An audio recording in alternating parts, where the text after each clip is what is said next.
Започнуваме со нашата утринска тема. Оние кои што не следат од самиот почеток веќе знаат, зборуваме за нешто кое што го карактеризира денешниот 10 јуни. Покрај тоа што знаеме дека 10 јуни е крај на учебната година за сите ученици, добро е и како младите, така и повозрасните да знаат, па и да не заборават дека денешниот ден е и светски ден на хералдиката. Помалку или повеќе познато, за оние кои што не е толку познато, се разбира овој ден служи малку повеќе да се информираме за тоа што значи хералдиката и на што е посветена, а меѓу другото и да позборуваме за активностите кои што се поврзани со оваа област, но и со Македонското грбословно друштво. И токму на таа тема зборувам во продолжение за хералдиката, која што е историска и помошна наука, која се занимава со проучување, опишување, создавање и толкување на грбови. Грбовите се символични ознаки што традиционално ги користеле благороднички семејства, витези, градови, држави, па и институции, најчесто за идентификација и престиж. Инаку називот доаѓа од старофранцускиот збор хералд или гласник, бидејќи гласниците биле тие што ги познавале и опишувале грбовите на витезите, турнирите и војните. Јас ја имам оваа најава или вовед, а дали е тоа точно вака и се разбира малку подетално со моите гости во студиото кои што ќе ги поздравам веднаш, што е господинот Ставре Джиков, автор на книги од областа на хералдиката и почесен член на Македонското грбословно друштво. Благодарам на поканата. Како и доктор Иван Нацевски, хералдичар, хералд и подпредседател на друштвото, стоматолог по професија. Пред една година имавме можност да реализираме едно убаво интервју, но страстен, да речеме, хералдичар, која е разликата помеѓу тоа, исто така ќе дали е исто или различно, ќе кажеме во продолжение, но и се разбира човек кој што стои меѓу другото и на челото како подпредседател на друштвото во однос на сите активности и изложби кои што се одржуваат во организација на друштвото. Председател, добро утро и добро дојдовте во утринска тема. Добро утро. Благодарам уште еднаш на поканата и поздрав до вашите ценети гледачи. Ми се чини дека добро не погреши во воведот во однос на тоа што е хералдика, чисто како кратка најава за нашите гледачи, нели опис за денешниот ден, иако верувам дека ако навлеземе малку повеќе во оваа тема и во хералдиката како наука, би требало да објасниме и за основните елементи на еден грб, како и за функцијата на грбовите, историјата која што има хералдиката и сето тоа кое што таа го представува. Ќе почнеме со ред, имаме време, ќе позборуваме за се по нешто. Па ајде, јас би дала збореве на вас, Ставре, во однос на вашата пасија кон хералдиката, односно како човек кој што во минатото си имал своја професија и нели кариера во животот, сепак ова е едно, како ќе го наречеме, хоби? Хоби. Да, некој хоби кон кој што е хоби, да, кон кој што подоцна малку повеќе се посветувате и токму затоа произлегуваат и книгите кои што имате напишано, за кои што и ќе зборуваме. Уште наистина да ви заблагодарам, ова е голем ден за светската хералдика, 10 јуни, но голем ден и за Македонското грбословно друштво. И драго ми е што сум во прекрасно друштво покрај вас и со доктор Иван Нацевски, кои станавме и големи пријатели, но и следбеници и активисти, но на што значи македонска хералдика. За мене беше многу важно како млад човек гимназијалец. Што значеше хералдика? Јас малку сум прошетен и низ светот.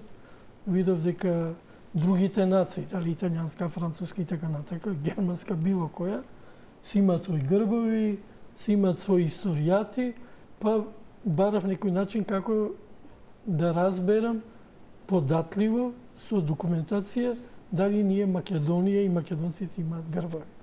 Па во една прилика 90-тите години, во случај на средба, потоа и големо пријателство со академикот Александар Матковски, каде што ја објави книгата Грбови на Македонија, практично, конкретно пронајдов едно богатство на грбови, кој понатаму пак следеше по младиве генерации, меѓу кои доктор Јован Јоновски, кој е председател на Грбословното друштво, да докторира на тема хералдика и пратејќи таа проблематика, практично свесно, мисионерски, се појавивме во улога заедно со доктор Иван Нацевски, со доктор Јован Јоновски, во врска со една патувачка изложба Македонија во светот на хералдика минатата година.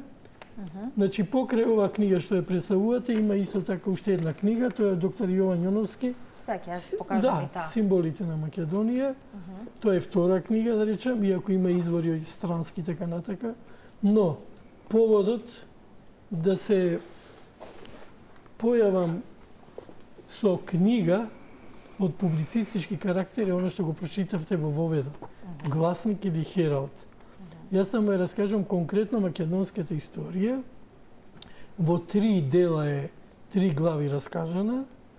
Во втората и третата глава се раскажува како мојот грб на корицата од книгата е направен од доктор Јован Јоновски. Ова, така? Да, тој е грбот со мотивациите кои се слобода, правда и вера.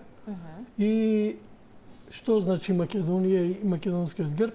Тука е и изложбата во кој учествуваат и со написи мои, и со новинарски написи, учеството на доктор Јован Јоновски и на доктор Иван Нацевски, подпредседател на Здруженијето, и што навистина ми годеше што сум во нивно друштво, но сега попат ако не пречи. Би спомнал дека сега спремаме изложба и во Музејот на македонската борба. Сакам посебно да изаблагодарам јас, доктор Иван Нацевски, доктор Јован Јоновски, на директорката Анча Илиевска и на нејзиниот тим кои ќе ни овозможат да ја представиме изложбата во почетокот на месец јули пред македонската јавност, а сигурно и поширок. Така е. Верувам дека македонската јавност тоа ќе го очекува, особено оние кои што се заинтересирани и запознаени малку повеќе со хералдиката. Во контекст на тоа ме интересира како потпредседател на Македонското грбословно друштво и како човек кој што е дел од организацијата на тие изложби, нели? Од година во година кулкаве интересот за запознавање со хералдиката, со малку повеќе нурнување во тоа што значи хералдиката, па и интересот од оние кои што можеби и сакаат да станат членови. Впрочем, постои ли можност да се стане член и кои се одредени критериуми кои што можеби треба да се имаат? Нашето друштво е отворено за сите кои што се интересираат од хералдика и за сите оние кои што сакаат да научат што е хералдика или пак попродлабочено да истражуваат за хералдиката воопшто и за хералдиката на Македонија поконкретно. Ние како друштво обстојуваме веќе 22 година. Во тој временски период низ друштвото поминале повеќе личности, познати и непознати, со различни звања, титули, како и да е, но она што друштвото секогаш претендирало е да ја доближи хералдиката до широката публика, до македонската јавност, така што во однос на било какви поварувања од наша страна за звања, титули, такво нешто не постои, значи член на друштвото може да стане секој кој што искрено и длабоко се интересира од хералдиката воопшто и хералдиката во Македонија. Кога се работи за интересот за хералдиката, јас морам да кажем дека како одминуваат годините, така и интересот секако се зголемува. Веќе со дигитализацијата стана достапно релативно едноставно истражување на интернет, така што добар дел од она што значи светско културно наследство веќе е достапно на интернет во некаква дигитална форма и е слободно како пристап, значи не е потребно како некогаш да отидете во некој светски центар било каде па да мора да престојувате во архив или библиотека и така натаму за да истражувате. Светските библиотеки национални се дигитализирани, така што секој кој што се интересира може да дојде до некаква информација, по зависност од тоа што го интересира. За разлика од порано. За разлика од порано. Така што да, интересот за хералдика во Македонија од ден на ден расте. Често добиваме прашања за тоа како да се дојде до личен грб, како да се дојде до корпоративен грб, како да се дојде до општински грб, така што можем да кажем дека особено последниве 5-6 години друштвото работи под полна пареа и има доста активности кои што секогаш се трудиме да ги презентираме на јавноста во најкраток можен рок и најразбирливо. Одлично. И бидејќи ние нели сакаме да бидеме и по експлицитни или ета и јавност или нашите гледачи малку повеќе да ги запознаеме за тоа што значат основните или кои се основните елементи на еден грб, оние кои што се во тој дел малку повеќе заинтересирани, веројатно и знаат, не за пошироката јавност, кои се основните елементи на еден грб, дури ги има дури 5, така? Па би сега јас лично не сум ги пребројувал дали се 5 или ова, меѓутоа она што задолжително треба да го има еден грб, тоа секако е штитот. Покрај штитот, еве конкретно личните грбови секој содржат челенка, содржат мантија, содржат мото, содржат кацига или шлем, така што да, станаа 5, мислам. Па да, од она кое што еве јас ги имам како податок, односно нели барајќи, информирајќи се на оваа тема, штит, потоа еве полиња и делби, штитот да се дели на различни геометриски полиња, по точно, тоа веќе тоа веќе влегува во внатрешната организација на штитот, она што е задолжително за секој грб, за да нешто можеме да го наречеме грб, е да биде представено на штит, на хералдички штит, така што основно побарување за еден грб секогаш би било тоа да биде представено на штит. Добро, и сите други елементи може да ги има, може и да отсуствуваат, она што секогаш е задолжително е штитот. Штитот, добро. И сега фигури и символи, тоа што вака како лаици на прва ќе го забележиме е дека на обично на поголем дел од грбовите има животни, односно лав, орел, има и оружје, звезди, растенија, митски суштества, секој со својата символика. Па за најчестата символика или за она која што се наоѓа на грбовите, што точно значи и зошто токму ваквите фигури наоѓаат својата таму? Најстарите грбови, може би било згодно прво да кажем зошто денеска 10 јуни токму го славиме како меѓународен ден на хералдиката. Значи од 2013 година светска меѓународната асоциација на хералди аматери донесува одлука 10 јуни да го прогласи за светски ден на хералдиката, со цел хералдиката на светско ниво да се популаризира и да се доближи до јавноста. Овој датум е избран затоа што 1128 година во Руен, Франција, во денешна Франција, Хенри I, кралот на Англија, му доделува грб на својот иден зет Геофри Плантагенет, кој што во таа прилика се жени со ќерката на англискиот крал Матилда, и тоа барем во западната хералдика се смета за прв официјално доделен грб. И по тој повод 10 јуни денеска ние го чествуваме како светски ден, меѓународен ден на хералдиката. Во таа смисла сакам да кажам дека од самите почетоци од 11-тиот век наваму хералдиката претрпела особен развој. Првите грбови кои што ќе се појават во тоа време, покрај орнаментика од типот на ѕверови, значи лав, орел и така натаму, имаат и митски суштества.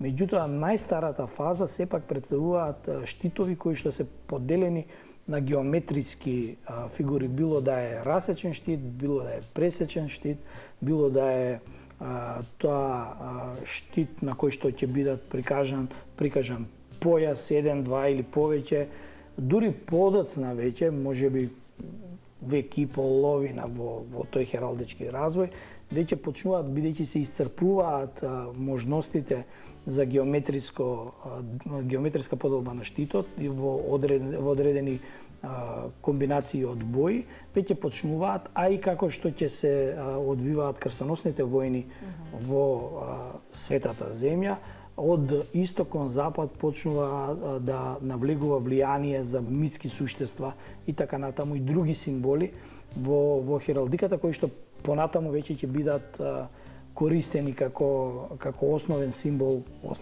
на штитот. Во однос на самата символика,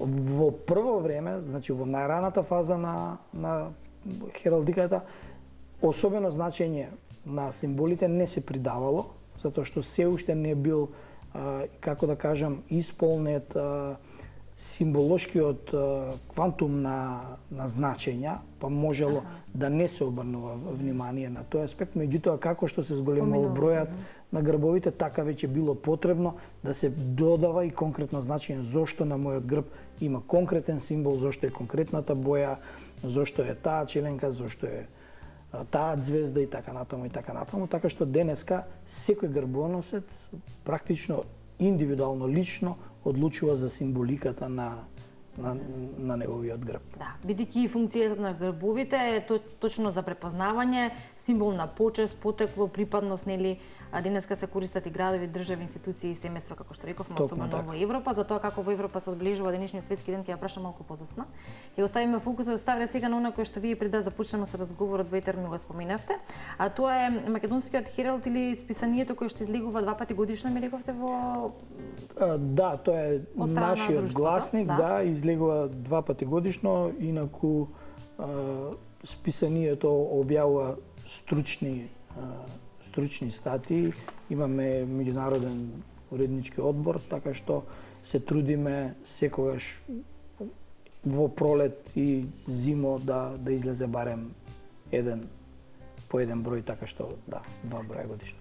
Имаме приказна ставка токму за овој грб, нели? Она кое што Радовишкиот грб и знаме, па може да ја споделите со нас поврзано исто со вашата друга книга. Да.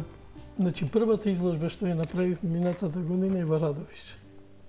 И повод беше крстот во Радовиш, значи хералдичкиот знак на Радовиш. И од таму почна нашата приказна македонска од Радовиш до Штип. 7 града поминавме. И сега конкретно на темава крстот Радовиш, кој се истражувал и е тежок збор, ќе кажам, чисто македонски крст. Зборам за македонското православие. Јас исто така имам посветено големо внимание и истражување на македонската православна црква, Охридска архиепископија, и по тој повод ја имам објавено Христијанска загадка Македонија. Така да Ете, тоа ќе го покажеме. Христијанска загадка Македонија. Таму даваме еден историјат на македонската православна црква, на македонскиот народ и борбата за самостојност и признавање на црквата. Меѓутоа, во конкретна приказна ги споменувам покрај црквата многу важни личности, бесмртни личности. Тоа се поетите Григор Прличев и Кочараци. Но кога ќе се прочита книгата, ќе се види зошто и тие се споменувани во Христијанска загадка Македонија. Но вистина Македонија е загадка во многу области, но и во верата. Така да, тргнувајќи од изложбата на вистина што ми беше драго со доктор Иван Нацевски и со доктор Јован Јоновски, ја почнавме таа концепција од Радовиш, Куманово, Прилеп, Крушево, Битола, Ресен и завршивме со Штип. Така е. Извинете, тоа е мисионерска улога на Македонското грбословно друштво, посебно нивната активност, каде што јас се приклучувам во секоја прилика и сакам едноставно да допринесеме за културата на македонскиот народ, тоа што спомна и доктор Иван, значи само свеста, историски зборувам, се развива и од културниот аспект и навистина ви честитам и на вашите емисии, сериозно зборам, со културна содржина од различни теми. Ви благодарам, иако е доста важно и како што рековте еден добар или важен сегмент е застапеноста на хералдиката во современата македонска култура и образование. Од тука колку еве може и од двајцата да го слушнеме мислењето, колку сметате дека е застапена или не застапена и колку треба да биде во самото образование, со оглед на тоа што треба да се развие интересот кај младите токму кон хералдиката, првенствено информираност и едуцирање за тоа што представува хералдика, малку повеќе за историјата, а се разбира и за самото значење и апсолутно важно за македонската хералдика што представува. До факултет, значи во основно и во средно образование, кај нас децата, учениците со хералдика може да се запознаат само на интернет. Или ако посетат некоја книжарница, па да купат од некоја од расположливите книги таму на хералдичка тема. На факултет веќе мислам дека мислам дека се уште има предмет помошни историски науки каде што се дискутира, се разговара за хералдика, меѓутоа тоа е сосем мал дел. Затворен круг на интелектуалци. Сосема мал дел од вкупното студирање историја, да кажем, така што дефинитивно може да се прошири бројот на часови кога е во прашање хералдиката, меѓутоа сепак треба да имаме предвид дека хералдиката е многу специфична работа, така што никогаш нема да го достигнеме тој максимум што би требало да представува. И тоа веројатно произлегува од љубовта кон хералдиката или кон оваа наука и пасијата како што прочеме имате вие и членовите. Кај нас ние во последно време гледаме дека доведени се и во прашање основни предмети како историја, дали воопшто се изучува или се изучува во комбинација со некаков друг предмет, така што имаме на тоа поле имаме сериозни проблеми. И хералдиката за жал изгледа ќе мора да почека посветли денови. Да се надеваме на тоа, иако веројатно она кое што е и ваша пасија, а несомнено и ваша мисија, ако зборуваме за хералдиката или македонската хералдика, истражувањата, теренската работа, нели она што е неоткриено да се открие, а секогаш постои такво нешто и да се презентира пред македонската јавност. Со оглед на тоа што имате искуство и во однос на организирањето на изложби и во комуникација со луѓе кои што доаѓаат да ги посетуваат изложбите, може да направите една, да речеме, паралела или ако зборуваме и со Европа, но и еве впечаток за кај нас, првенствено за принципите на хералдиката кои што можеби се најмалку познати кај македонската јавност, поточно оние кои што можеби јавноста најмалку ги разбира или таму каде што треба да се посочи малку повеќе внимание или да се стави фокусот. Ајде, ставете.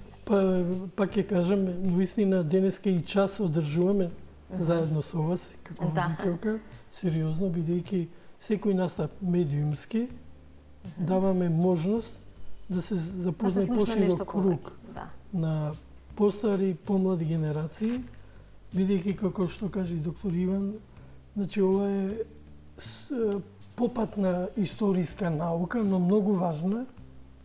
Кога го употреби зборот попатна, сметам дека и посебно внимание треба да се обрне, затоа што секој обичен човек, ние одиме нели на обични луѓе, бидејќи хералдиката е хералдика и наука за сите. Да.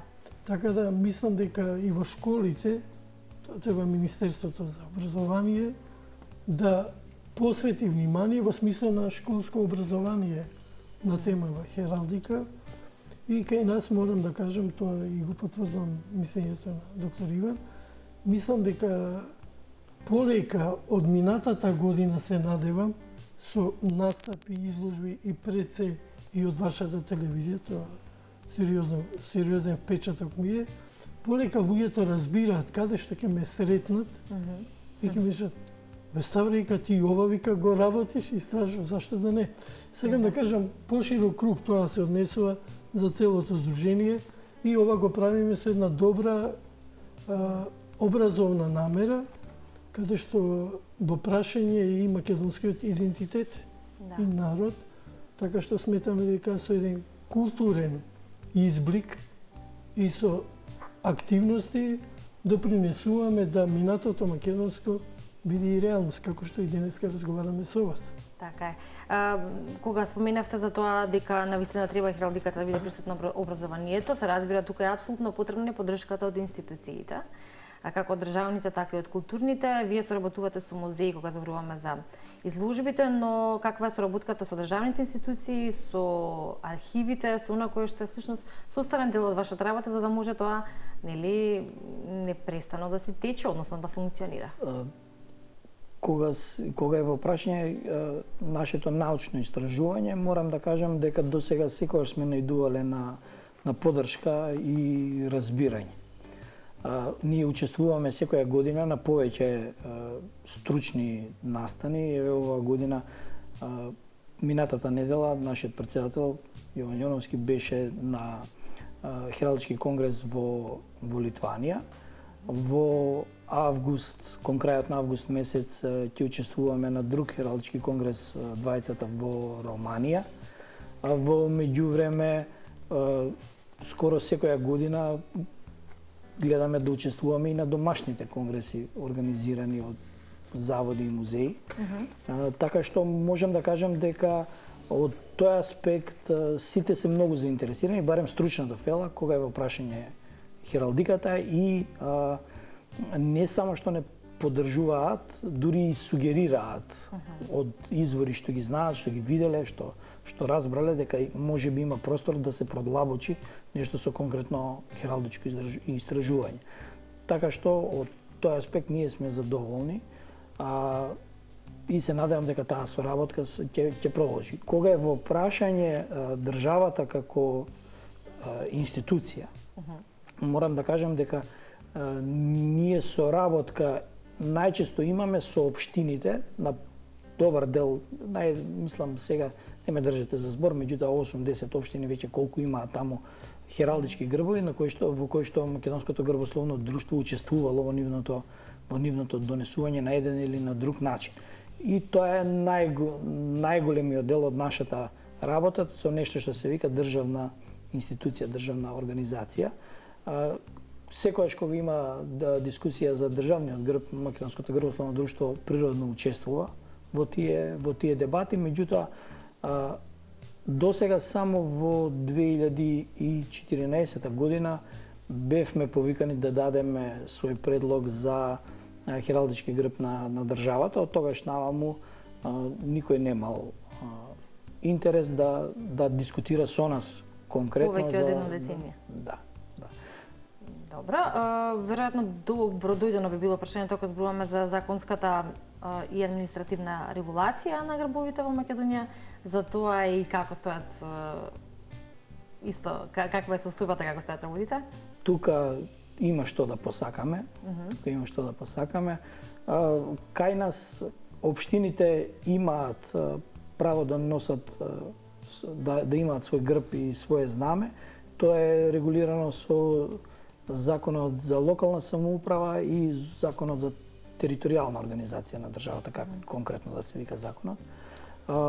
Законот за грб и Законот за знаме исто така ги регулираат државните ознаки. Меѓутоа, за разлика од развиени западни земји, кај нас тие закони недоволно детално ги дефинираат овие поими. Така што тука има на што да се работи, но за тоа треба да има интерес од државата. Кога зборувам за државата, не мислам на конкретна власт, било која политичка власт во моментот, туку на државата како институција. Значи, луѓето што работат во државата, за државата, треба да изградат свест и да имаат потреба нивните институции да бидат соодветно визуелно представени, затоа што хералдиката е единствена која што би можела да даде конкретен, историски поддржан, подкован одговор за тоа каков треба да биде македонскиот државен визуелен идентитет. Иако можеби не знаеме на каков начин баш тоа да го направиме, имаме примери, веќе неколку пати ги спомнавме европските земји, нели практикувањето, изучувањето и запознавањето со хералдиката таму, притоа и одбележувањето на денешниот ден, со оглед на тоа што имате и патувања и како што ги спомнавме конгресите, веројатно имате и информација како во Европа се Може да ви надополнам? Може, да, апсолутно. Значи, покрај ова што го спомна и доктор Иван, сакам да кажам дека после вашава емисија ќе имаме средба, се надевам, со директорот Горан Ангелов на Агенцијата за иселеништво. Ние ова македонска приказна, се надевам, во разговор денеска, бидејќи денот е таков свечен, ќе имаме разговор со директорот Ангелов и ќе понудиме покрај соработка, јас со него и претходно имам разговарано со директорот, да можеме оваа изложба што ја велиме Македонија во светот на хералдика, ја представиме пред нашето иселеништво на живо. Значи да се оди во земјите каде што се побројни наши иселеници, дали Европа, Па така денеска ќе имаме седба, значи со една државна институција која треба барем малку да посвети на темава хералдика. Да, и мислам дека би било добро и интересно да завршиме со две прашања, со кратки одговори. Се најдавам, Ставра, за вас еве што би им препорачале на оние кои што сакаат да основаат свој грб, можеби кои се чекорите тоа да го направат. И Иван, за вас можеби еве од долгогодишното искуство, кој е најинтересниот или може да речеме најконтроверзниот грб што сте го анализирале или можеби изработиле? Ајде, изработите.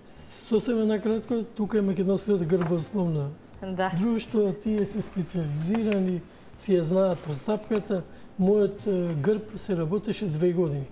Ја мислам 5-6 месеци или 3 месеци на доктор Јован Јоновски вика не, си има процедура и символика, но пак, пошто ме прашавте до кого да се упатиме, само во Сдруженијето, во Македонско грбословно Сдружение. Контроверзни грбови нема. Има контроверзни контексти кои што се прикачуваат на грбовите.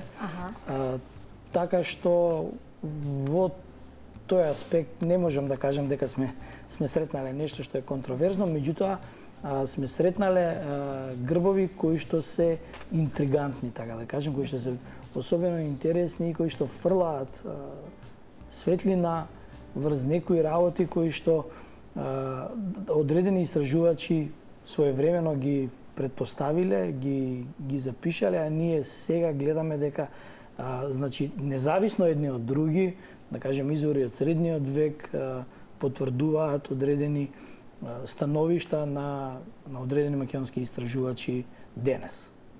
Добро. И рековме дека дигитализацијата помага во однос на тоа за достапноста до информациите и ако сака некој да се заинтересира каде на кој начин да најде. Не знам дали ќе погрешам ако прашам дали развојот на технологијата, знаеме каде оди нели иднината и во однос на вештачките интелигенции и на тоа се што може да се добие како извор од таму, може да биде од корист или да штета на хералдиката и оние изворни информации кои што би требало да се добијат или по кои што се трага. Корист од технолошкиот развој секако дека имаме, првенствено заради достапност од Македонија да истражувате нешто што се наоѓа еве во Франција, конкретно без да отидете таму.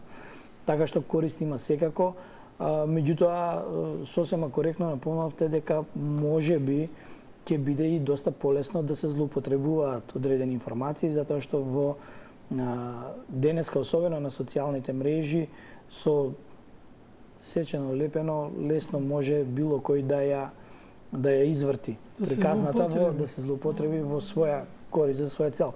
Меѓутоа, тоа не значи дека не треба да се стремиме кон развој. Така, ќе се стремиме и кон тоа и кон се повеќе вакви теми со кои што ќе информираме и малку повеќе ќе се запознаеме со оваа на наука. Ставре, верувам дека од вас ќе имаме уште книги. Да се надевам и верувам уште поводи за разговор во студиото. Не видам досаден. Не, за оглед на тоа што еве имаме еднаш во годината ваков ден на кој што можеме да се посветиме на оваа тема, не значи дека ќе останеме само на тој, се разбира има повеќе теми на кои што може да зборуваме и времето навистина ни летна, тоа значи дека беше интересно, верувам дека таков е впечатокот и кај нашата публика. Ви благодарам за денешниот разговор и за вашето време и се надевам дека ќе се видиме во следна прилика, меѓу другото посакувам успех и на личен и на професионален план. Многу, да сте ми жива и здрава, честитки на уредништвото и се надевам ќе се видим.